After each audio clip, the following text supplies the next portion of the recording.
People don't usually do that when I walk out. That's great. My name is Matthew Potts. I'm the Plummer Professor here at Harvard and the minister of this church, and it's really great to see you here tonight for the first of our Noble Lectures this year. William Belden Noble was an 1885 graduate of Harvard College. He began studying ministry out of admiration for Phillips Brooks, the beloved preacher at this college and Bishop of Massachusetts. But William Noble was forced to disenroll from seminary shortly after starting that study due to illness.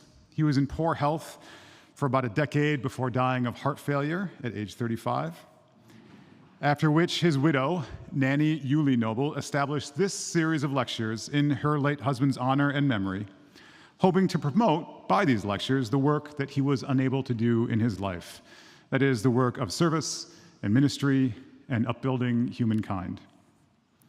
The scope of these lectures, the original bequest reads, should be as wide as the highest interests of humanity. In the past 125 years here for this lecture series, we have hosted professors, ministers, monks, artists, filmmakers, novelists, 2 senators, and a president of the United States.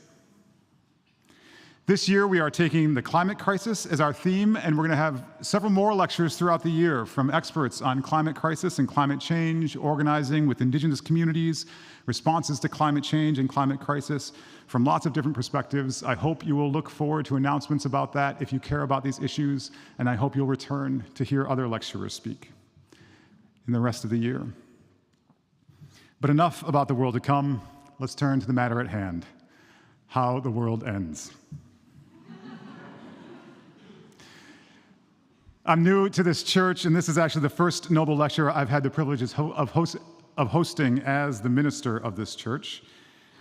And when I thought about the history of this lecture, which I just described, when I thought of the wide array of gifts these lectures represent, when I thought about their scope, which is meant to touch all parts of human experience, when I thought about our aim to focus upon anthropogenic climate change this year, and when I learned that the inspiration for these lectures was rooted both firmly in grief, but also humbly in hope, I couldn't think of anyone better to give this talk than John Green.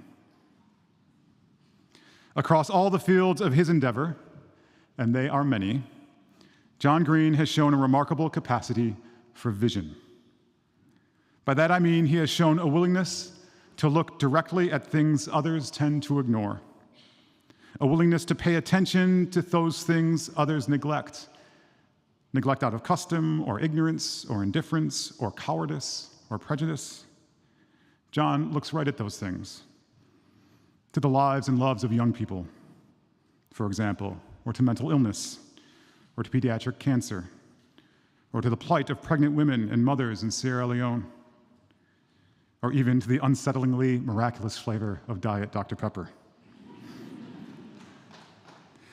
One basic tenet of Christianity, I am a Christian minister, and one basic tenet of Christianity, one, I might add, that Christianity has routinely failed to live up to, is that holiness and goodness don't exist somewhere out beyond the world, waiting for us somehow to earn it or arrive at it, but that holiness and goodness is right here in the midst of our world, right here in the here and now, right smack in the middle of our own little lives. What John's work does is attend courageously to our own lives, as they are, and as we live them, even in all their difficulty and absurdity and comedy and suffering. And in those lives, he discovers extraordinary moments of beauty and goodness, and I would say holiness, too. He discovers moments worth noticing and cherishing and protecting. And in his work, he does all 3 of those things. Full of humor, understanding, warmth, courage, and kindness, John Green is a moving writer, a captivating public thinker, an impactful philanthropist, and, we are glad to say, our inaugural lecturer in the Noble Series this year. Please join me in welcoming him.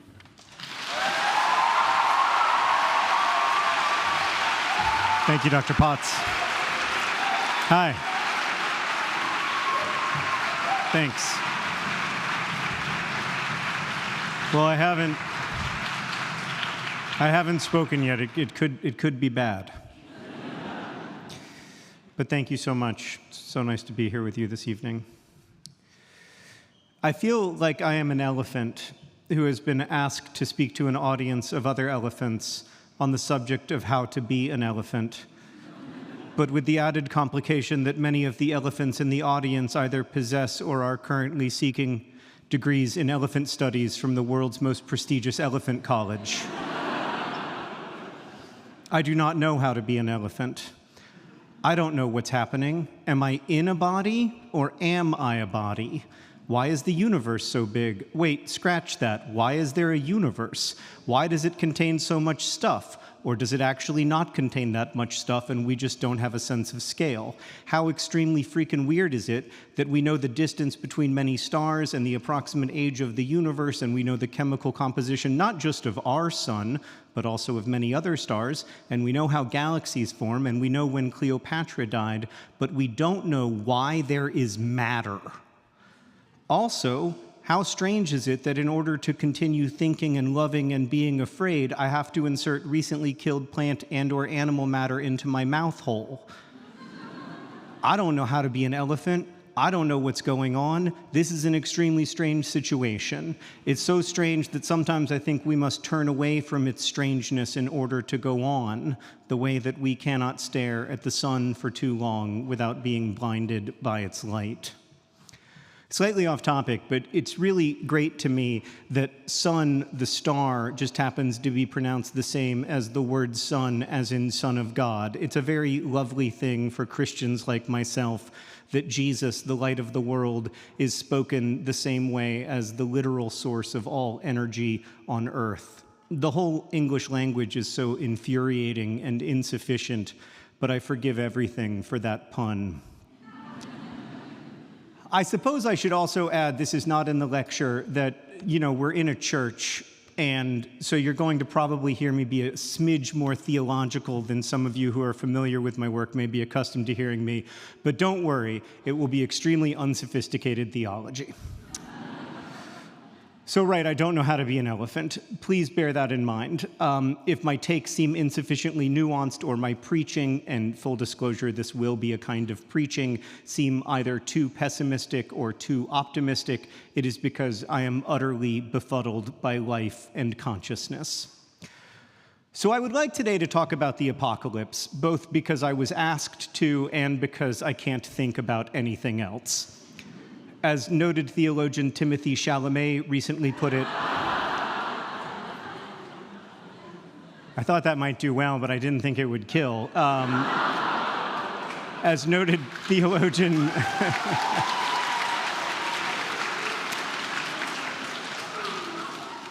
Timothée Chalamet recently put it, societal collapse is in the air. And it really is. There is a surreal, generalized consensus, a kind of shared prophecy that crisis is upon us and worse is coming. To try to understand this moment, I first want to outline the contemporary human pickle as I see it. There is a lot that is uncomfortable about being a person in 2022, but for me, the most uncomfortable part is this. Humans have the power to destroy ourselves, but we do not have the power to save ourselves. What I mean is that it would not be hard for humanity to get rid of all the humans on the planet. We could bomb our way to extinction, or carbon emissions our way to extinction, or artificial intelligence our way to extinction, or who knows how else we could get rid of ourselves. But we do not have the power to prevent ourselves from ever becoming extinct. And we know that we do not have that power. We know that every species has what is called a temporal range, the length of time they exist. We know that the reptile species Tuatara has a temporal range that stretches back to 250 million years ago, before the supercontinent of Pangaea broke apart, before T-Rexes and lobsters and lice, The Tuatara's temporal range stretches into today, but like so many forms of life, their existence is threatened by human behavior. Our sudden and dramatic reshaping of Earth's climate over the last few centuries has changed habitats quite quickly, and one thing Tuatara don't like, they have the slowest rate of genetic mutation ever observed in an animal, is sudden change. And so they may not be with us much longer, thanks to us. One of the great ironies of humans worrying so much about our apocalypse is that we often forget that for many species, we are the apocalypse. We've caused the extinction not just of dodo birds and passenger pigeons and white rhinos in the last few centuries, but likely also large mammals like giant sloths and woolly mammoths over 10,000 years ago. Now, we're not the first species to become so powerful on Earth that we muck up the climate and threaten the planet's biodiversity by altering its atmosphere. Cyanobacteria caused a mass extinction over 1 billion years ago. But we're the first species to know what we're doing while we do it. We're the first catastrophic life form to understand that we are catastrophic. But even in acknowledging this immense power over other life forms, we are taking on a kind of God image, and a very particular one. As Simone Weil noted, it is much easier to imagine ourselves in the place of God the Creator than in the place of Christ crucified. Perhaps in our apocalyptic visions, we like to grapple with our own power, in part because these days it is so scary to grapple with our weakness and our fragility, our absolute dependence upon one another, upon chance, and also upon human-built systems that are unjust in their very creation, from healthcare systems that the poorest cannot reliably and affordably access, to an education system that is intentionally organized around accepting the few and excluding the many. The temporal range of modern humans, as we are known, stretches back only about 300,000 years, less than 2/1000ths the length of time Tuatara have been here. We are younger than bullfrogs or sparrows, and about the same age as polar bears. Of course, dating the end of our temporal range has long been an area of human interest. 1600 years ago, the Bishop Martin of Tours wrote, "There is no doubt that the Antichrist has already been born." But as Jesus put it in the Gospel of Matthew, about that hour, no one knows, not even the angels in heaven, nor the Son, but only the Father. Which is a bit of a problem for the Trinity, but that's another story. Like most people, I've lived through a few apocalypses. I lived through Y2K, which was a computer bug supposed to cause a societal collapse. This was not like a fringe belief, Y2K. Y'all don't remember it, but it was a really big deal at the time. Like US Senator Patrick Moynihan worried that the Y2K bug might mean, and I'm quoting directly here, that the sun is about to rise on the apocalyptic millennium of which chapter 20 of the book of Revelation speaks. He said that on the floor of Congress. I survived that apocalypse, as, by the way, did Pat Moynihan. There was also a minor one in 2012, which I skated past. I'm reminded of something my religion professor and mentor Don Rogan once said: "Never predict the end of the world. You're almost certain to be wrong, and if you're right, no one will be around to congratulate you." And yet it is coming. We know that we will end, that like every species, we will have a temporal range. It's not just that each of us will die, or that everyone we love will die, or that we and everyone we love will be forgotten. It's that all of us, the very idea of us, will cease to exist, along with everything we ever did or made or thought. Years ago, I was on this interview show, and the interviewer asked me why I write so much about death. And I didn't know how to answer the question at the time, but I've thought about it a lot since. And I think I write about death because it strikes me as, for lack of a better term, a proper problem. Like, death is such a problem that something like 1/4 of humans believe that only one person has thus far survived death, and he's literally our God now. There's no escaping the apocalyptic problem, or at least no worldly way. Like, not long ago, my 9-year-old daughter found out that in about 1 billion years, the sun will become so hot that the oceans will boil and evaporate and Earth will become utterly hostile to life. And it was a real bummer of a day in the Green household. She kept asking me what we could do to stop this from happening, and she did not seem terribly comforted by my initial answer, which was, oh, humans will be long gone by then. Upon reflection, though, I revised my response. I told Alice what Octavia Butler tells me in her wondrously sacred parable novels. The destiny of Earthseed is to take root among the stars. I believe we could become a multistellular species. Octavia Butler prophesied better than I ever could. I didn't tell my daughter the other Butler line that's been rumbling around in my head of late as I worry about our fraught moment. Quote, "They have no power to improve their lives, but they have the power to make others even more miserable. And the only way to prove to yourself that you have power is to use it." I don't know what the future holds for us. We are a brand new species, and it's possible we will live long enough to become an old one, maybe not tuatara old, but at least elephant old. They've been around in their current form over 10 times longer than us. So who am I to say that we're in the 4th quarter of our temporal range, that the end is nigh? Anyway, maybe the whole idea that I've inherited of a linear apocalypse, we weren't here and now we are, and someday we won't be, isn't even the right way to conceive of our presence on this planet. Hindu and Buddhist eschatology, for example, often focuses on the idea of kalpas, or long cycles of creation, collapse, and recreation. But everything we see dies. Stars die. In fact, something like 275 million stars will die tomorrow. Galaxies die. Even if we do take root among the stars, we will die. Maybe we will live again or anew on the other side of the veil. Maybe. But we will certainly die. Of course, fretting about the end of the world is not exclusive to religion or religious people.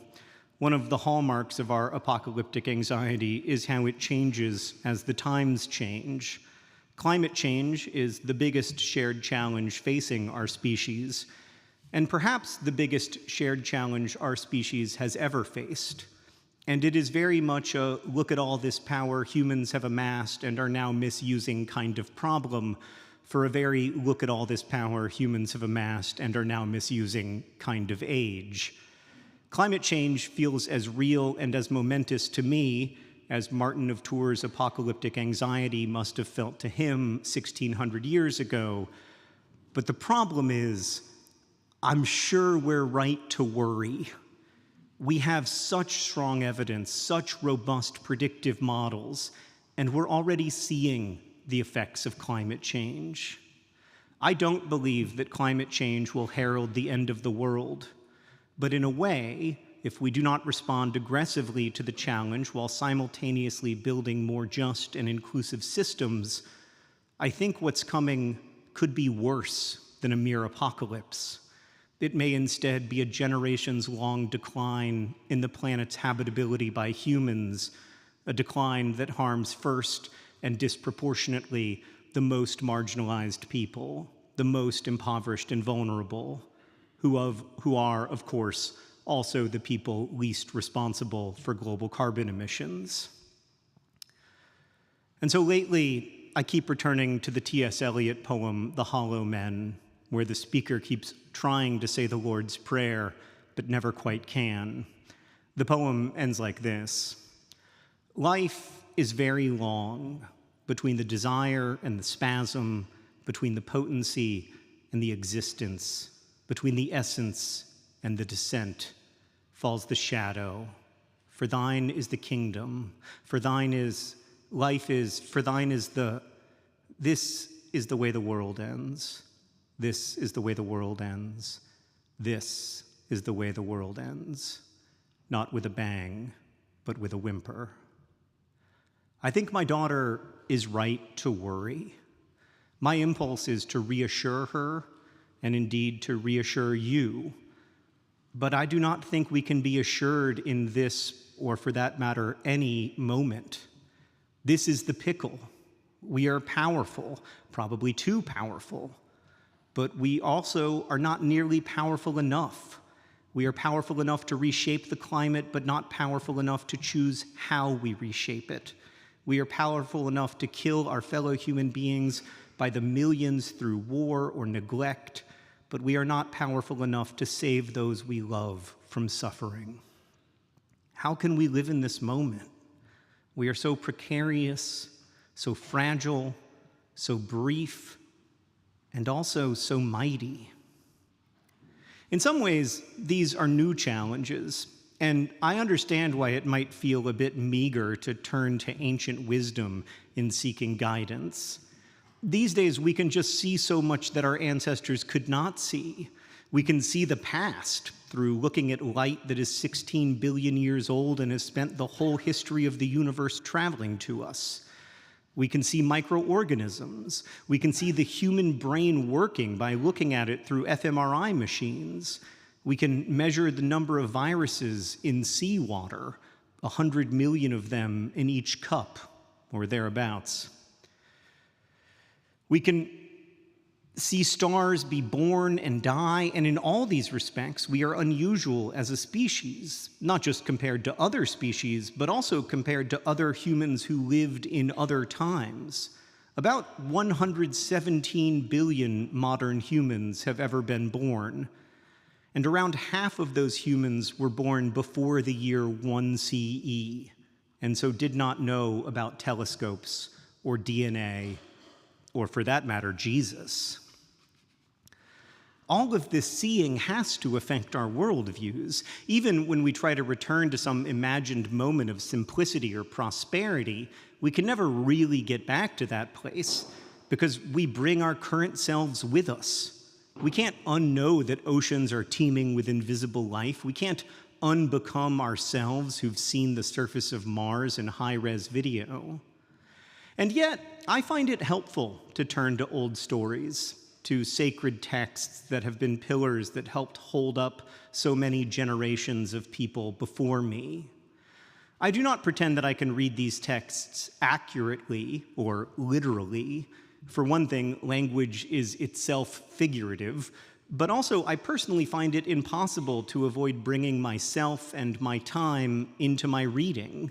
Whether I'm reading Octavia Butler or the Gospel according to Mark, it's me who's reading it. And so for me, reading is inevitably a commingling. I am trying to share my consciousness and its moment with the text and its moment, and see what can emerge from the encounter. Let me give you an example of what I mean. Because of the historical moment in which I live, I find it very difficult to believe in a God who is in complete control of all aspects of the universe. If I'd lived in 16th century England or Egypt, I would have believed in such a God, but when I look at the world through my current historical lens, I just can't. I know lots of people can, and I think that's great, and I don't in any way want to dismiss their belief systems. I just can't personally get there. Like the speaker in the Eliot poem, I am repeatedly interrupted when engaging with my faith. When I recite the Nicene Creed in church, for instance, I am interrupted by questions from the very start. That creed begins, I believe in one God, the Father, the Almighty. And I can say those words, but they're pretty complicated. Like I'm interrupted first by questions about the word I. I is a very funny thing. Like there are about 30 trillion cells inside of my body and about 39 trillion microorganisms colonizing my body. So by cell count, just over half of me isn't me. And sometimes when I have a thought that like, I want to eat some highly refined carbohydrates, that thought may actually arise from the microorganisms in my gut. And even aside from that, I am mostly, or maybe entirely, just a collection of circumstances. Does an I exist independent of those circumstances? Is the I choosing a belief system or having it chosen by forces of history and ancestry and so on? Then we come to believe, which is maybe even harder. It comes to us via a Middle English word meaning to have faith or confidence, which are not the same thing. Like when it comes to Christianity, I have faith, but I do not have confidence. Furthermore, the word came to Middle English via Germanic root meaning to care or to love. I can believe in the caring and loving sense, so okay, I, with some caveats, believe, with some caveats, but then we arrive at in. Do I believe in one God, the Father, the Almighty, creator of heaven and earth? In? I believe around God. I believe within God, but also without. I believe about, because of, in spite of, instead of. But do I believe in? And none of this is to mention that, of course, the Nicene Creed was not debated or established in English. The entire affair is overwhelming. Each time I recite this creed, there's a kind of collective monotone in the church, somewhere between speaking and chanting, as if we know what we're talking about, but I don't know what we're talking about. And so I cannot help but bring myself to those words to make them make sense to me. Now, I am not a theologian, but this is what I believe, what makes sense to me. There is a passage in John's Gospel where Jesus is traveling through Samaria, and Jesus sits down beside a town's well because he is tired from the journey. And when a Samaritan woman comes to draw water, Jesus asks her, "Will you give me a drink?" And the Samaritan woman says to him, "You are a Jew and I am a Samaritan woman. How can you ask me for a drink?" For Jews do not associate with Samaritans.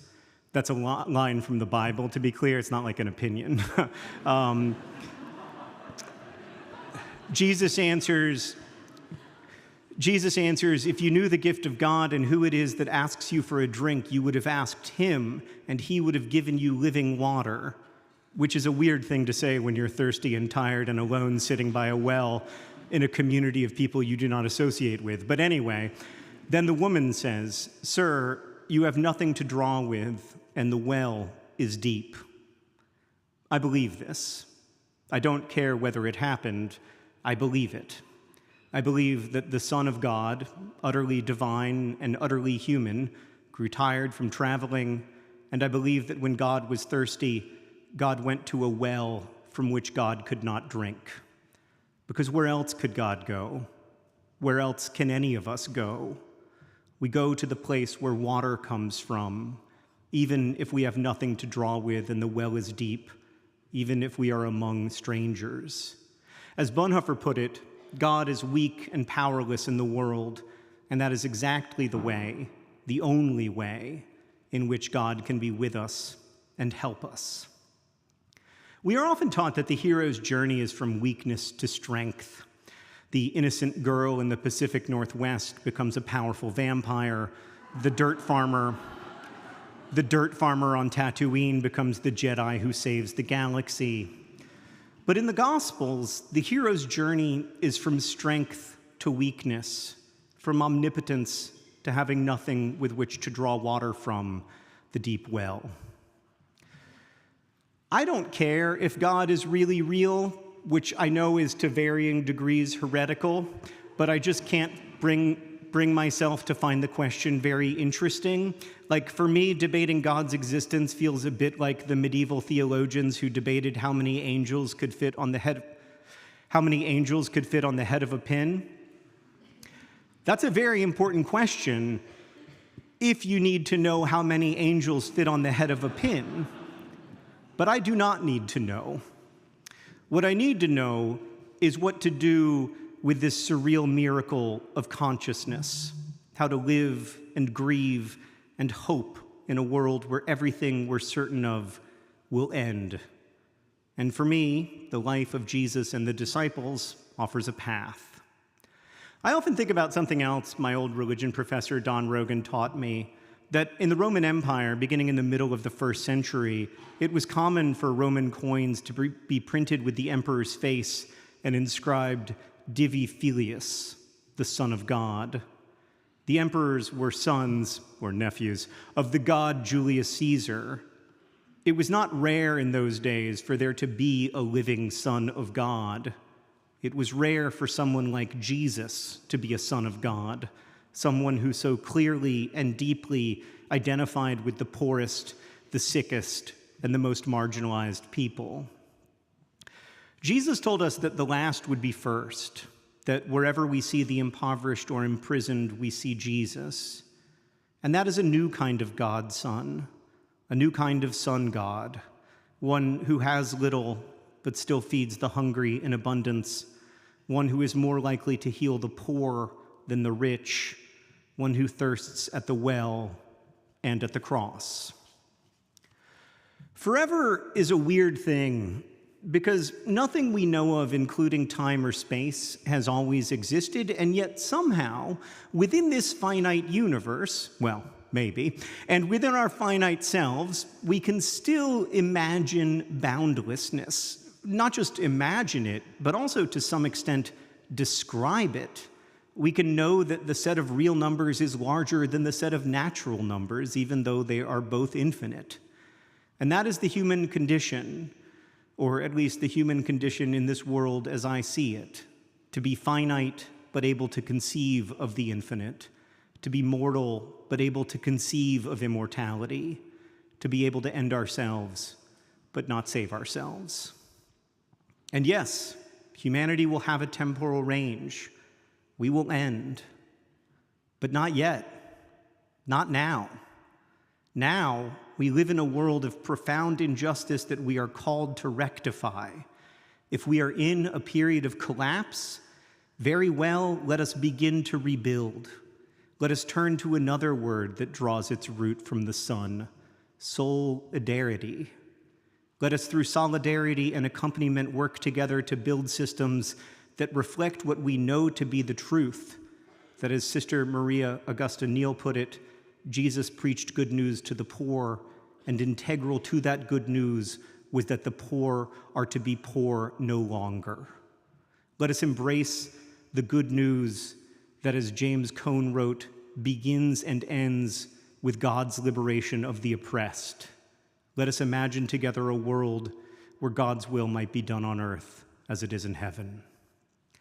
Yes, the end is coming, via comet or atom bomb, via solar radiation or second coming, but not yet. It would be terribly sad and frightening if mere apocalypse was around the corner, but it would also be easy. How simple to live in a world that we cannot help or influence. But we don't live in such a world, not yet. And because it is not yet that hour, we have work to do. This year, about 80% of the 5 million children who will die before the age of 5 will not really die because of diarrhea or malaria or tuberculosis. They will die of poverty from diseases that are curable and survivable in communities with universal access to well-resourced health care. 215,000 people will die as a result of pregnancy or childbirth this year, and over 90% of them will ultimately die not of preeclampsia or hemorrhaging, but of poverty, by failures of human-built systems. And this poverty is not natural or inevitable, and it's not intractable. As Dr. Joya Mukherjee argues in her book, An Introduction to Global Health Delivery, disparities in healthcare are not caused by genetics or biology or culture. Health inequities are caused by poverty, racism, a lack of medical care, and other social forces. Jesus preached good news to the poor, and integral to that good news is that they would be poor no longer. Integral to that good news is that the effects of climate change would not be caused by the rich and borne by the poor. Integral to that good news is that the last shall be first, and that no one should suffer alone or without support. When we allow others to be proximal to our suffering, and allow ourselves to become proximal to the suffering of others, the idea that we can respond to injustice merely with despair evaporates. Someday, we will no longer have the opportunity to work together to bring about a better world. Someday, but not today. We must not allow our cacophonous fear of what's coming to drown out the cries of what's already here. I do not need to tell the many of you in this sanctuary working to bring about a more just world through activism, education, and solidarity that such work is messy and complex and full of frustrations and heartbreaks and too often incremental change. But that is truly, so far as I understand it, the Lord's work, and for me anyway, a path, the only path I've found to encountering the divine. What a gift it is to be here at all, living in the not yet, a moment in time where we can work with and for each other, in love and in solidarity, to bring about a world where everyone who thirsts can drink their fill. Thank you. Thanks.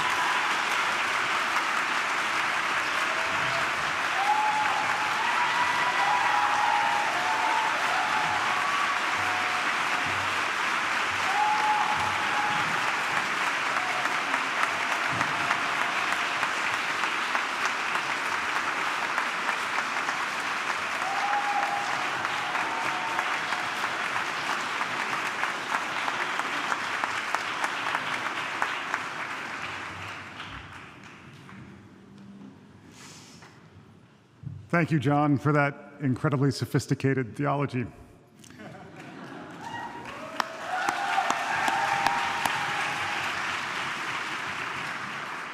So we have about 20 minutes, and John has said that he likes to take questions, and I'm hoping that some of you would like to ask John some questions. So we're going to have some folks in the audience with microphones. They'll run around to you, and John will field questions, and here we go.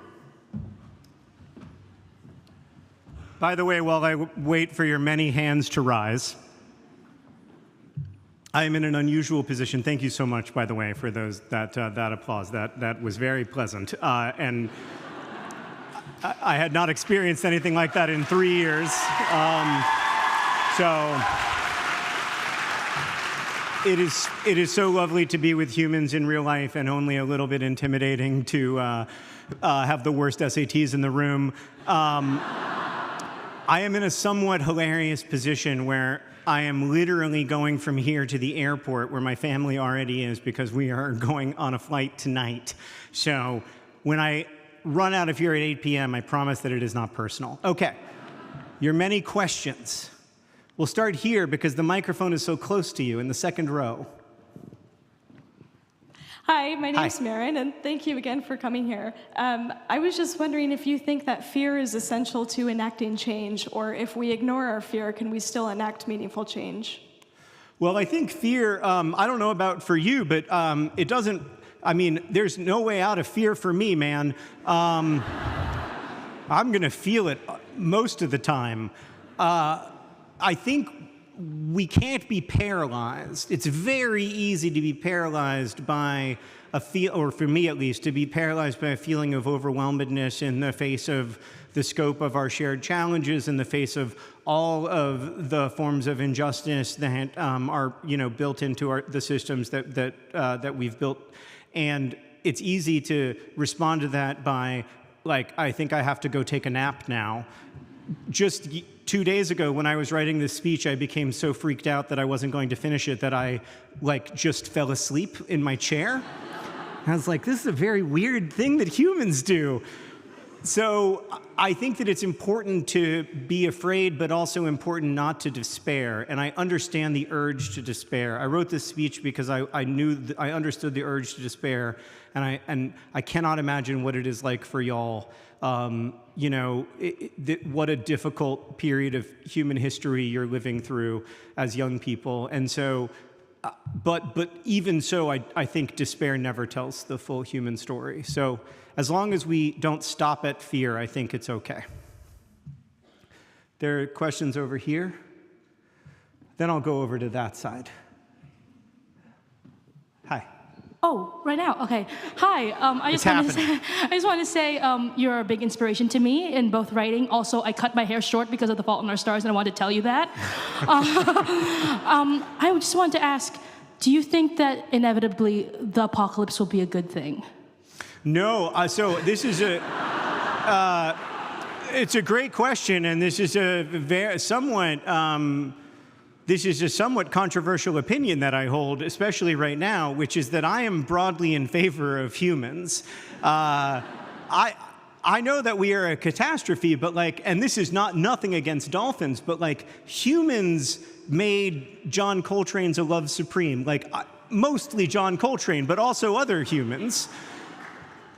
And that's worth it. We do so much interesting, beautiful stuff. We know the distance between the stars. We put a telescope into space so that we could look at cosmic background radiation from 16 billion years ago. That's lovely. I think we're so interesting. And so the apocalypse will be good news for some. It will be bad news for chickens, Canada geese.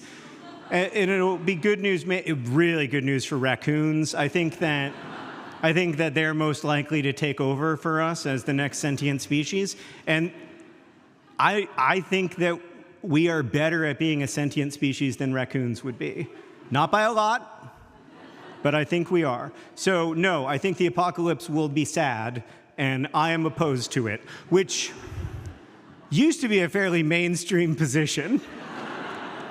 Just like being opposed to fascism used to be pretty down the middle. So, yeah. A question over here in the collared shirt. No, you're walking past him. He's looking away. You're wearing glasses. You had your hand up. You're wearing headphones, I think. There you are. Oh, sorry, there's no caller. First of all, thank you so much for speaking here today. I just had a question. What advice, encouragement, etc., do you have for the artist, the writer, the creator in dealing with the work of which you and of which Jesus speaks?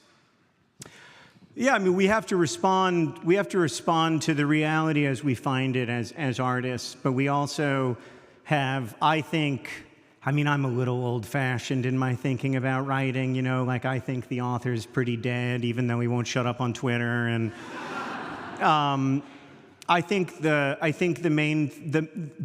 I look at the art that encourages me right now, I think right now, radical hope, is very punk rock. It is very countercultural, it is very not of the moment, and that's where a lot of what I'm reading and a lot of the art that I'm looking at is where I find the most encouragement, is in celebrations and explorations of joy and of real solidarity, looking at systems instead of at individuals, looking at the big forces that shape us maybe through individual lenses, but not so much that sort of 19th century or mid-20th century, massive focus on the individual and their individual spirit rising up and taking power, but instead looking at how power flows among us. That's the stuff that gets me so excited right now, Kaveh Akbar's poetry, or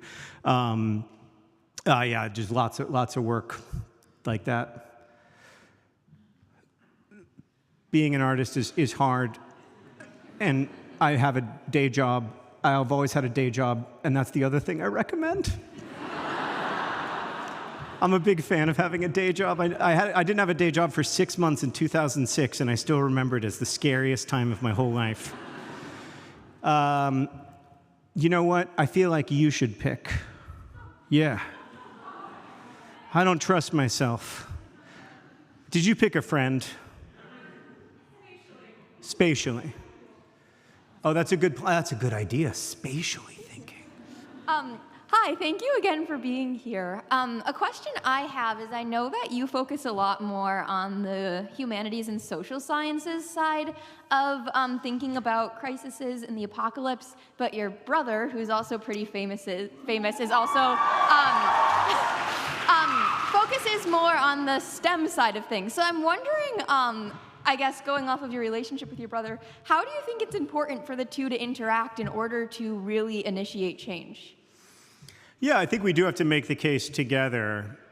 I think it's really challenging because there's a few big societal things are coming up against climate change that are troubling to me. One is a lack of faith in expertise, a dubiousness about the idea of expertise in general, that we can, do our own research, and like I'm somebody who cares a lot about science, but knows just enough to know that I cannot do my own research. And I think that the humanities have a role to play in bridging that gap between science communication and mass communication. But I also think that we have a role to play in making the case, to your question earlier, that humans are worth it. That we are worth all of this trouble and trial and tribulation, that we are worth the sacrifices that we're going to have to make, that the human endeavor itself is valuable enough that we shouldn't, count our rosebuds while we may, and instead should really try to invest in a long-term future for our species. I like the thing where I don't pick the question asker, so I'm going to ask this person to pick a person who asks the questions. That way it's not my fault that you didn't get called on. What's your name? Hi, I'm Kate. Hi. Thank you for being here. You started with the question of we don't know why matter exists, but you also said that it's not particularly important to you to know whether God or Jesus exists. So my question is, how do you decide which of the quote-unquote big questions that comes with being a human you want to spend your time trying to figure out the answer to? Thanks for the easy question, Kate. I knew I shouldn't have come to Harvard. Should have gone to New Haven.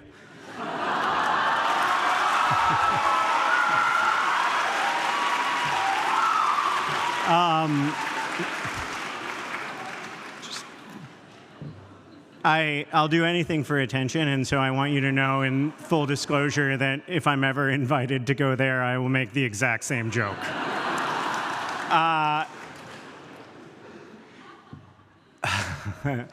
I mean, that's a really good question. I'd never thought of it before. I don't know why I care why there is matter in the universe and don't care whether God is really real, and I do not have a way out of that. And I told that joke in the hopes that in the 30 seconds between I would come up with something, and there's still nothing there.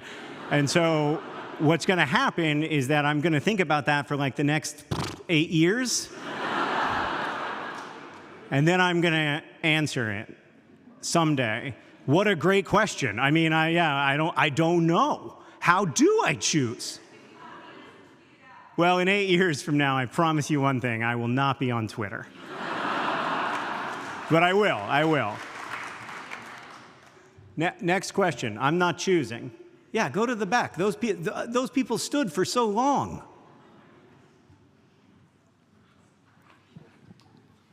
Hi. So one thing, my teacher, Vinny Jardina, told me that if I ever spoke to you, to tell you that he loves you and thank you for helping him teach history. Oh, I love him too. He's doing the hard work. Yes, and two, I want to know how having a daughter has changed your views, and just having a family has changed your views on the apocalypse from maybe before your daughter to now that you have her and she's growing up in front of you. Yeah, I mean, it's hard. Sarah, my wife Sarah, when young couples or young people will ask us should we have kids, Sarah's always I don't know. We had kids during the Obama administration. I mean, having kids has really profoundly shaped my work, because until my children were born, I didn't understand one of the fundamental laws of human life for me, which is that love doesn't figuratively survive death or metaphysically survive death. Love literally survives death. You know, as long as Henry and Alice or I am alive, I will be their father. And the love that I poured into them will go on through them. I think we shouldn't need to have children to understand the existential threat that's in front of us and to take it seriously. But I do think that it's important to, you know, have your work grounded in love. Paul Farmer, who was a professor here and a hero of mine, and a co-founder of Partners in Health, often talked about doing work grounded in love. And I do think my kids have helped me see the importance of that. There's somebody up at the top, and there's no way a microphone's going to get up to you, so go ahead and ask the question, and I'll just hear you. Sort of.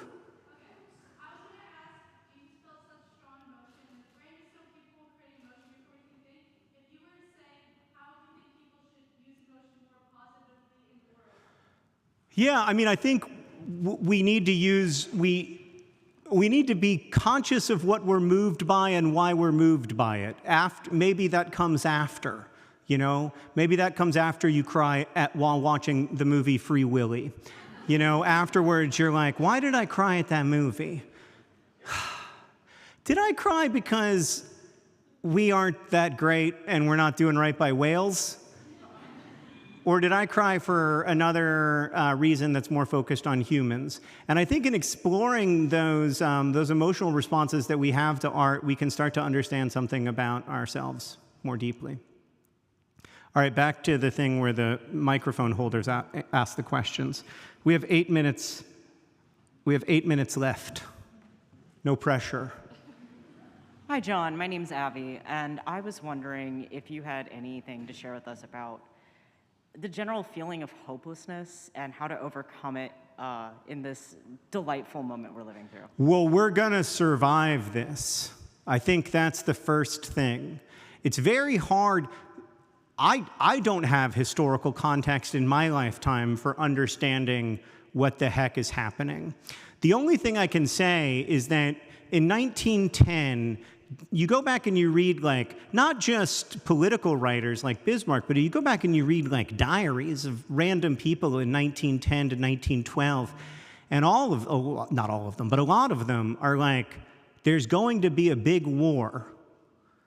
And they were right. And I always found this a baffling phenomenon, how all these people could write in their diaries, there's going to be a big war, and it still happened. Now I do not find it such a baffling phenomenon. We all know that we are in a hard time. Many of the people who are young in this room have very little context outside of this hard time, at least as adults. And what I can say from my study of history is that hard times do often get worse, and I don't want to minimize that. But we are going to survive this. There is going to be another side of this. And I really believe that we can, through collective action, make a world that is habitable for humans and for other animals for millions of years to come. I really believe that. If I didn't believe that, I wouldn't be here. I would be at home, in bed, staring at the ceiling. I think hope is the correct response to consciousness.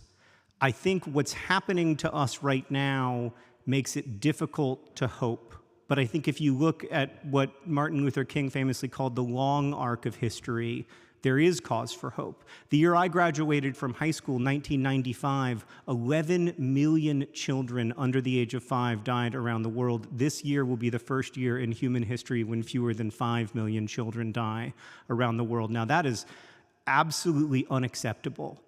We know how to prevent over 80% of those deaths, but the progress is real.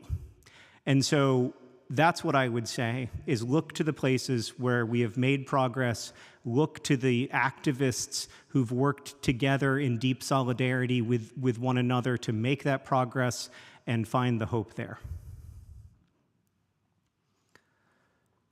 I think we're going over to this side now. Oh God. Oh hi. You touched briefly during the lecture on the idea of language and speech and writing in general being figurative. I was just curious how that impacts how you seek to communicate with other people. Yeah, I mean, language is weird, right? Because it's one of the only tools we have, but it's wholly insufficient.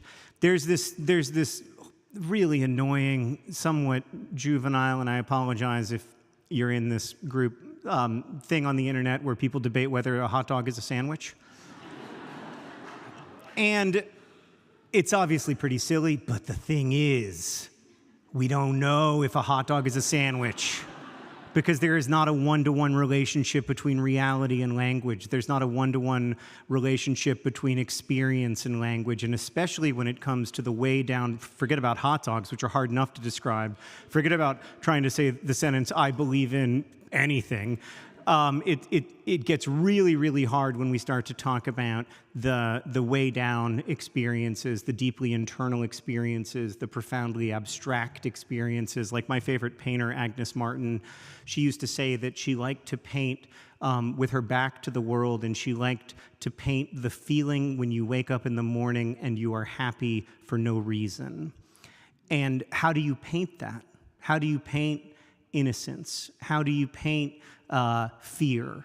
These are very deep, interesting questions, and the same questions apply to language, I think. And so when I'm thinking about how to write a story or how to write an essay, I try to remember that there is no one-to-one relationship.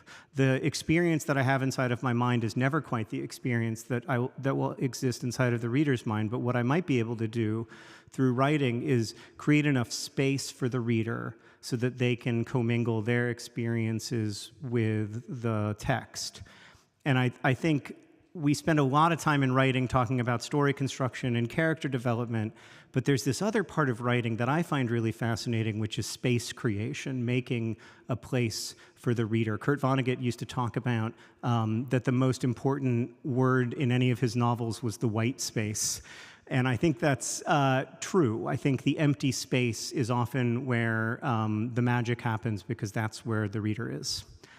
Alas, we only have time for one more question. How about this person? Oh, we picked the same person. We did. It's incredible.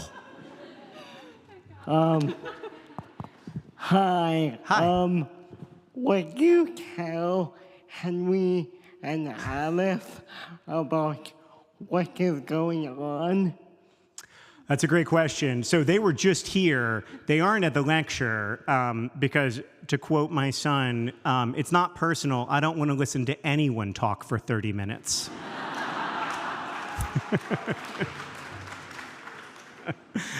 I try to reassure them, which I'm not sure is the right thing to do. I try to tell them that we're going to be okay in a way that I'm not sure we're going to be okay. And on some level, I'm probably trying to do that for all of you here tonight as well. And I'm troubled by that. I'm troubled by the question of whether I should sit Henry and Alice down and say, look, this may be the last century. But I want them, I guess I want them and I want you to believe that we're worth it and to believe that the love, and I think the human capacity for love is astonishing. I think if you zoomed out to 15,000 feet and you looked at humans, you would be like, oh my God, they can be cruel to each other. Oh God, look at there's that old Roman line that man is a wolf to man, and I think that they would look down at us and say, oh God, these monsters. But they would also be like, good God, the way they love each other. The generosity they can show each other, the kindness they can show each other, the ways they can open up their hurt and their hurt places and their hopeless places to each other.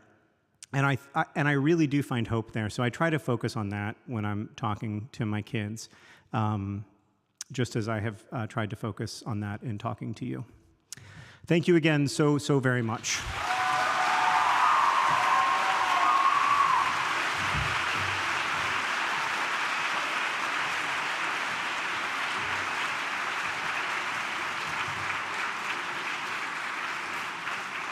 Thank you, everyone, for joining us tonight. John has to catch a plane. One more round of applause for John Green.